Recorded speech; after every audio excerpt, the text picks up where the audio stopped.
तो आज का टॉपिक है ड्रग्स यूज फॉर या यूज इन कफ। तो आज हम कफ की वो ड्रग्स पढ़ेंगे जो कफ में हम यूज करते हैं। ठीक है, तो आज का टॉपिक है ड्रग यूज इन कफ। ठीक है,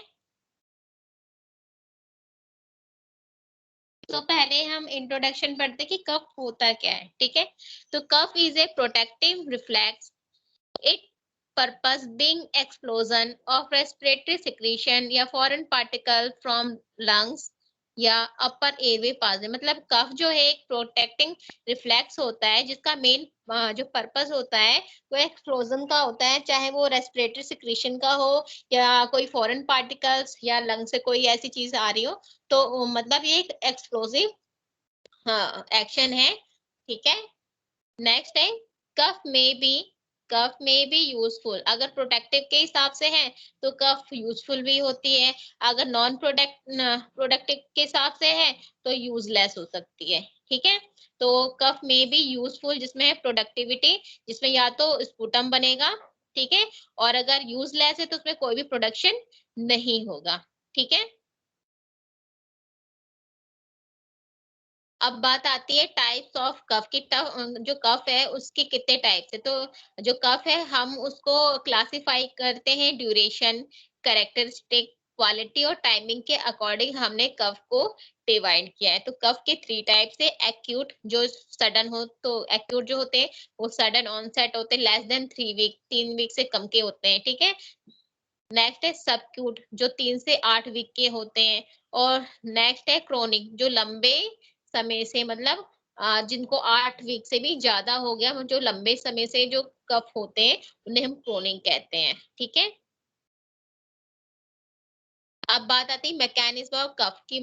कफ का कैसा मैकेनिज्म, क्या काम करता है। तो इसमें स्टिमुलेशन ऑफ मैकेनो या कीमो रिसेप्टर, इसमें जो कीमो रिसेप्टर होता है उनका स्टिमुलेशन होता है, जो कहाँ से होता है, हमारे थ्रोट, रेस्पिरेटरी पासेज या स्ट्रेच रिसेप्टर इन लंग्स। ठीक है, फिर उसके बाद क्या होगा, afferent impulses to cough centre. जो एफरेंट इम्पल्सेस होंगी वो कहाँ जाएंगी, हमारी कफ सेंटर की तरफ, मेडुला की तरफ जाएंगी। फिर efferent impulses via parasympathetic and motor nerve to diaphragm. उसके बाद ये पैरासिम्पथेटिक या मोटर नर्व की तरफ, डायफ्राम की तरफ जाएंगे, या इंटरकोस्टल मसल्स या लंग्स की तरफ। उसके बाद इंक्रीज कॉन्ट्रैक्शन ऑफ डायफ्रैटिक, जो हमारा डायफ्राम है उसका क्या होगा, कॉन्ट्रैक्शन बढ़ जाएगा, abdominal का बढ़ जाएगा, और यहाँ तक कि इंटरकोस्टल का भी जो प्रेशर कंट्रोल होता है, कॉन्ट्रैक्शन होता है, वो बढ़ जाएगा। उसके बाद उसकी वजह से नॉइजी एक्सप्रेशन, और जिसकी वजह से नॉइजी एक्सप्रेशन, जब हम जब सांस को बाहर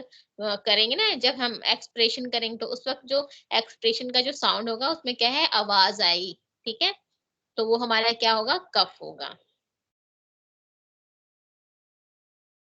अब बात करते हैं ड्रग फॉर कफ की। अगर किसी को भी कफ हो जाए तो हम कौन कौन सी ड्रग्स कफ में दे सकते हैं। तो हम कफ को 2 तरीके से ट्रीट कर सकते हैं, bye non specific therapy and with specific remedy. एक तो हम नॉन स्पेसिफिक थेरेपी से कफ को ट्रीट कर सकते हैं, और एक स्पेसिफिक रेमेडी जिसमें हम एंटीबायोटिक्स ऐसी चीजें ले सकते हैं। ठीक है, तो हमने जो हमारी जो कफ की जो ड्रग्स है वो 2 पार्ट में डिवाइड है, ये कह लो कफ को हम जो ट्रीट करते हैं वो मतलब 2 चीजों से ट्रीट कर सकते हैं, बाय नॉन स्पेसिफिक थेरेपी और दूसरा है स्पेसिफिक रेमेडीज।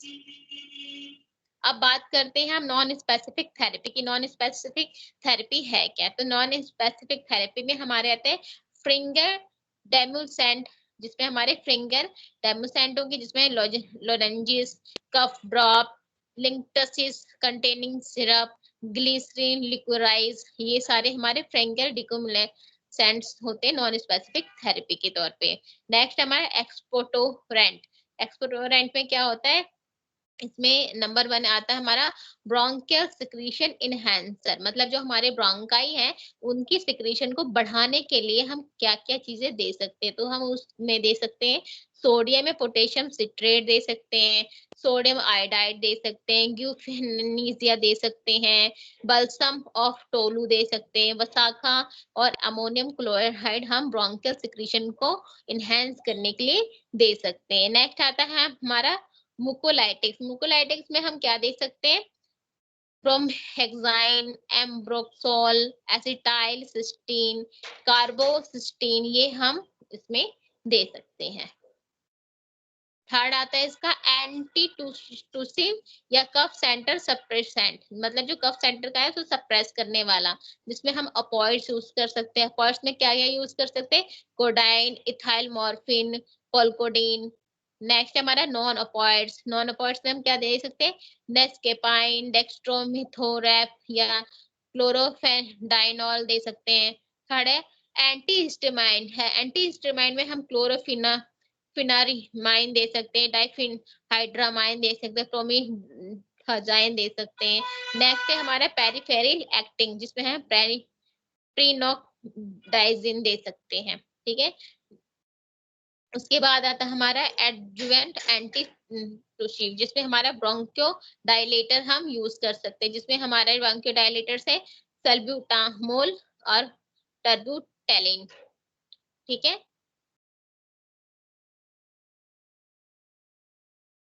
अब हमारे डेमोसेट और एक्सपेक्टोरेंट में क्या क्या आ सकता है? हमारे डेमोसेट और एक्सपेक्टोरेंट में हमारे फ्रिंगर डोमोसेंट। फ्रिंगर डोमोसेंट में क्या यूज करते हैं हम? Soothe throat, reduce afferent impulses from inflamed या irritated mucosas। ठीक है, जिसका सिम्टम्स क्या? Symptomatic relief in dry cough arising from throat. ठीक है, जिसमें थ्रोट से जो ड्राई कफ होती है उसको रिलीव करने के लिए हम क्या क्या दे सकते हैं?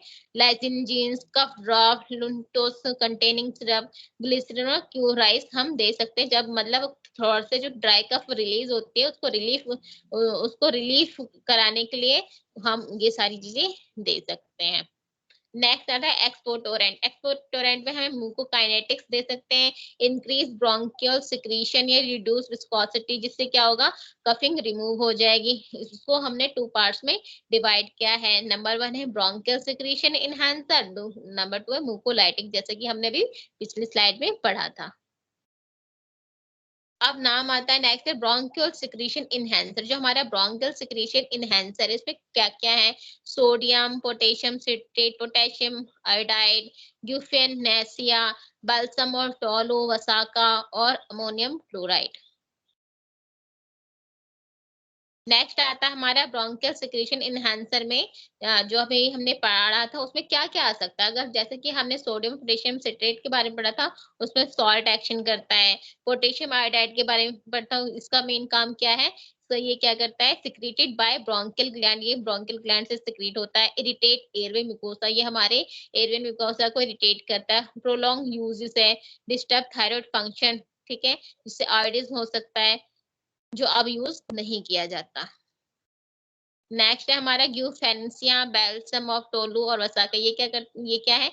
ये प्लांट प्रोडक्ट है। ठीक है, इनका काम क्या होता है? इनहांस ब्रोंकियल सिक्रीशन में इनका काम होता है। प्रमोट म्यूकोसिलरी फंक्शन, ये हमारे म्यूकोसिलरी फंक्शन को प्रमोट करते हैं, जो हमारे ट्रोक्यो ब्रोंकियल ग्लैंड से सिक्रीट होते हैं। नेक्स्ट है हमारा अमोनियम क्लोराइड, जो क्या है? एक अमोनियम सॉल्ट है, और ये हमारे रेस्पिरेटरी सिक्रेशन को क्या करता है? इंक्रीज करता है। नेक्स्ट है हमारा डोमिनसेट और एक्सपेक्टोरेंट, जिसमें हमारे एक्सपोटोरेंट फॉर्मुलेशन प्लस एंटी टिश्यूज या एंटी हिस्टामिन मिलके क्या करते हैं? नॉन कॉन्क्लूसिव एफिशिएंसी देते हैं। ठीक है, जो क्या है? US FDA stop marketing except, जो हमारा यूएस एफडी है उसने इसकी मार्केटिंग को क्या कर दिया है? स्टॉप कर दिया है। ठीक है, steam inhalation and proper hydration से क्या होगा? हमारी एयरवे को क्लियरिंग मिलेगी। नेक्स्ट है हमारे माइक्रोलाइटिक, जिसमें हमारे ब्रोमहेक्साइन है, एम्ब्रोक्सोन है, एसिटाइल सिस्टीन है, कार्बोसिस्टीन, ये हमारे माइक्रोलाइटिक्स है जो हम कफ में यूज करते हैं। अब हम जैसे कि अभी हमने ब्रोमोहेक्साइन पढ़ा था, अब ब्रोमोहेक्साइन क्या है? तो ब्रोमोहेक्साइन क्या है? डिराइव फ्रॉम, ये derivative of the vasicine obtain from adhatoda vasica से मिलता है। ये पोटेंट माइकोलाइटिक एंड म्यूकोकाइनेटिक्स है, जिसकी वजह से क्या होगा? Induce thin copious bronchial secretion क्या हो जाएंगे? इंड्यूस हो जाएंगे। डीपोलराइजेशन म्यूकोपॉलीसैकेराइड डायरेक्टली या बाय लाइसोमर एंजाइम, मतलब हमारे जो म्यूकोपॉलीसैकेराइड है वो क्या होंगे? डिपोलराइज हो जाएंगे, नहीं तो ये लाइसोमर एंजाइम से खत्म हो जाएंगे। इनका जो डोज होगा एडल्ट को हम 8 mg TDS के बराबर इसको देते हैं। नेक्स्ट है हमारा एम्ब्रोक्साइल, जो क्या है मेटाबोलाइट और ब्रोमोहेक्साइन है, जिसकी डोज होती है 15 से 30 मिलीग्राम TDS होती है। इसका जो काम होता है माइकोलिटिक एक्शन होता है। Use and side effect similar to bromhexine की तरह होते हैं। नेक्स्ट पढ़ते हैं हम एसिटाइलो सिस्टीन। सिस्टीन जो हमारे सिस्टीन का डेरिवेटिव है, जो क्या है open disulphide bond on mucoprotein present in sputum. जो हमारे स्पूटम होते हैं स्पूटम में जो म्यूकोप्रोटीन प्रेजेंट होती है, उनको डाइसल्फाइड क्या करते हैं, डाइसल्फाइड बॉन्ड को वो ओपन कर देती हैं, जो एक्ट एज एंटी ऑक्सीडेंट की तरह एक्ट करेंगे और हमारे एयरवे इन्फ्लामेशन को रिड्यूस कर देंगे। नेक्स्ट आता है हमारा माइकोलिटिक। माइकोलिटिक में हम पढ़ेंगे कार्बोसिस्टीन के बारे में।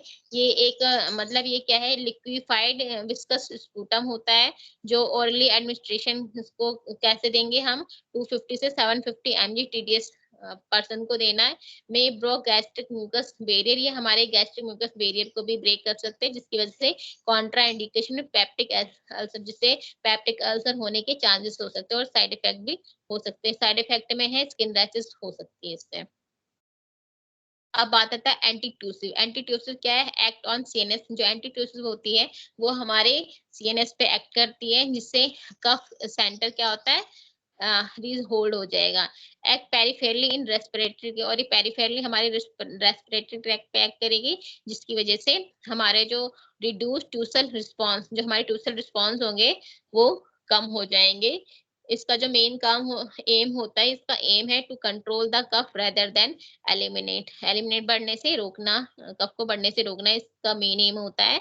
Use only for dry unproductive cough. ये हाँ तभी यूज कर सकते हैं जब कफ ड्राई हो और स्पूटम फॉर्म ना हो, तभी हम एंटीट्यूसिव यूज कर सकते हैं। नेक्स्ट आता है इसमें अपॉइड्स। अपॉइड्स में हमारे कोडीन होती है। कोडीन क्या है, opium alkaloid, less potent than morphine, more selective of cough centre. ठीक है। स्ट्रेंडर एंटीट्यूसिव, जो क्या करते हैं, सप्रेस कफ फॉर 6 घंटे के लिए कफ को सप्रेस कर देगी, रोक देगी। साइड इफेक्ट इसके क्या हो सकते हैं, अब्यूज हो सकते हैं, कॉन्स्टिपेशन हो सकता है एट हाई डोज यूज करने से, रेस्पिरेटरी डिप्रेशन हो सकता है और ड्राउन सेंसेस हो सकती है। कॉन्ट्राइंडिकेशन के केस में हम नहीं दे सकते। अगर कोई पर्सन एस्थमेटिक है तो उस केस में हम नहीं दे सकते। Patient with diminished respiratory reserve है तो नहीं दे सकते हैं। ठीक है। और बच्चों को तो ये बिल्कुल नहीं दिया जाता। और एडल्ट को ये कितना दिया जा सकता है, एडल्ट को 10 से 30 milligram frequently syrup as a syrup दिया जा सकता है। अब बात करते हैं इथाइलमोर्फिन। इथाइलमोर्फिन क्या है, क्लोजली रिलेटेड कोडीन। जो इथाइलमोर्फिन है वो कोडीन से थोड़ा रिलेट करता है। ठीक है। Has anti tissue respiratory depression properties की होती है, जैसे कोडीन की थी। ठीक है। और और इसको लेने से कॉन्स्टिपेशन बहुत कम होता है, और इसकी जो डोज दी जाती है वो 10 से 30 मिली TDS दी जाती है। नेक्स्ट आता है हमारा फोल्कोडीन। जो फोल्कोडीन है उसकी भी जो एफिशिएंसी होती है कोडीन की तरह होती है, लेकिन ये लॉन्ग एक्टिंग कोडीन होती है, कम से कम 12 घंटे तक ये एक्ट करती है। और जो हाँ इसका डोज हम देते हैं ये भी 10 से 15 मिलीग्राम तक का देते हैं। नेक्स्ट आता है हमारा नॉन ओपोइड्स। नॉन ओपोइड्स में हम देते हैं नो नोस्काइन। नोस्काइन में क्या, ओपियम एल्कलॉइड जो होता है वो बेंजोसोक्विनोल्स होते हैं। ये क्या करती है, कफ को डिप्रेस कर देगी, लेकिन नेक नारकोटिक्स को बंद कर देगी, एनाल्जेसिक को भी बंद कर देगी। ठीक है। डिपेंडेंट इंड्यूसिंग प्रॉपर्टी, वो प्रॉपर्टी पे डिपेंड करती है। ठीक है। ये भी स्पैस्मोडाइक कफ के लिए यूज की जाती है। इसमें जो हम इसकी क्वांटिटी देते हैं, डोज देते हैं, वो 15 से 30 मिलीग्राम तक देते हैं।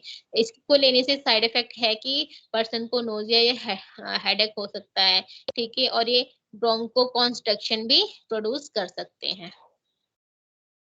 नेक्स्ट है हमारा डेक्स्ट्रोमेथोर्फेन। जो ये है, ये सिंथेटिक सेंट्रल NMDA होता है, रिसेप्टर है। ठीक है। इसमें डी आइसोमर होता है। ठीक है।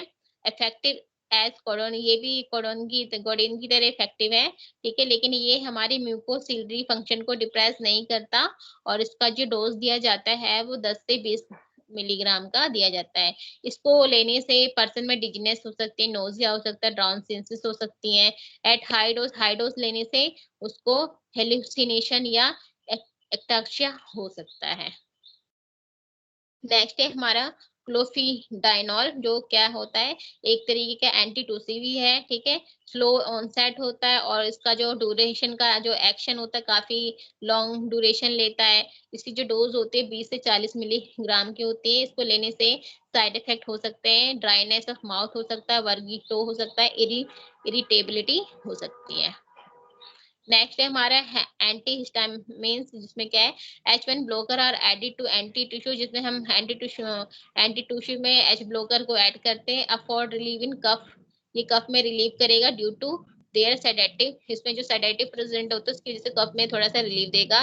Lack selective for cough centre, ये कफ सेंटर को बहुत ही कम सेलेक्ट करेगा, ठीक है, और इसकी जो प्रॉपर्टी होती है वो ज्यादा ही एक्सपोरेंट होती है।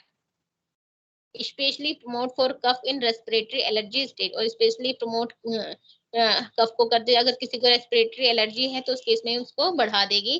कॉमनली यूज एंटी हिस्टामाइन, जो कॉमनली यूज हिस्टामाइन है वो हमारे क्लोरिफिन रेमिन, डाइफिन हाइड्रामिन और प्रोमिथाइजाइन, ये जो है ये नॉर्मल हमारे एंटीहिस्टामिन है जो हम देते हैं। नेक्स्ट है हमारे सेकंड जनरेशन एंटीहिस्टामिन लाइक टेफिनेडाइन, लेरेटोडाइन, ठीक है।